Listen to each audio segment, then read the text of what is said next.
Hai millennials Katolik, kali ini aku mau bicara soal kisah dalam serial TV layangan putus hubungannya sama hukum perkawinan gereja Katolik.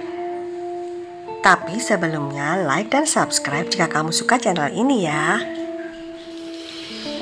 Buat kamu yang sudah nonton serial layangan putus, pasti tahu jalan ceritanya. Aris yang berselingkuh dengan Lydia mengkhianati Kinan yang begitu mencintainya. Meskipun Aris tetap mencintai Kinan, tapi dia juga tidak bisa meninggalkan Lydia.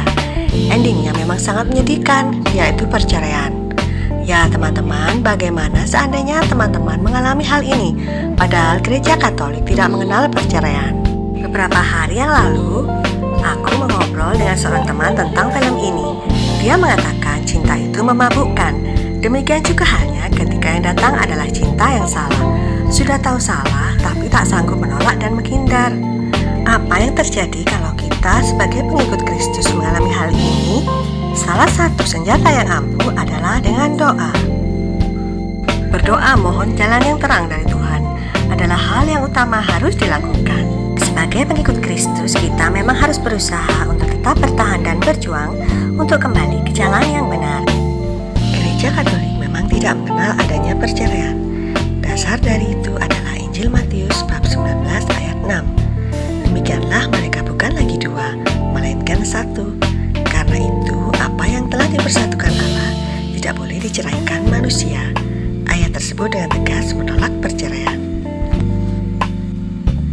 Selanjutnya, hukum kanonik juga menyebutkan perjanjian perkawinan dengannya seorang laki-laki dan seorang perempuan membentuk antara mereka persekutuan seluruh hidup yang menurut ciri kodratnya terarah pada kesejahteraan suami istri serta kelahiran dan pendidikan anak antara orang-orang yang dibaptis oleh Kristus Tuhan diangkat ke martabat sakramen.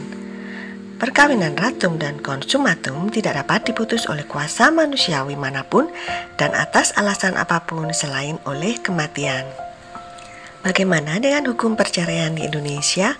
Menurut hukum positif di Indonesia, perkawinan dapat putus salah satunya karena perceraian yang hanya bisa dilakukan di depan sidang pengadilan setelah pengadilan tidak berhasil mendamaikan kedua belah pihak. Demikian juga halnya dengan hak asuh anak diserahkan kepada kedua orang tua.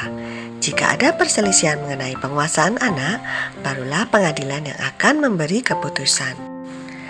Jadi, buat pasangan Katolik yang tetap bercerai secara sipil, perlu dipahami, meskipun terjadi perceraian secara hukum sipil, ikatan perkawinan tersebut masih sah dalam hukum kanonik gereja Katolik. Nah, sobat milenials Katolik, mencari jodoh yang seiman itu sudah sangat sulit. Jika kita sudah mendapatkannya dengan semangat juang 45, kenapa kita juga tidak mati-matian mempertahankannya? Ingatlah selalu janji perkawinanmu untuk susah senang bersama sampai maut memisahkan. Ada sebuah kata-kata bijak, kasih disempurnakan dalam kesetiaan. Maka berjuanglah untuk setia sampai mati. Sampai jumpa lagi. Tuhan memberkati.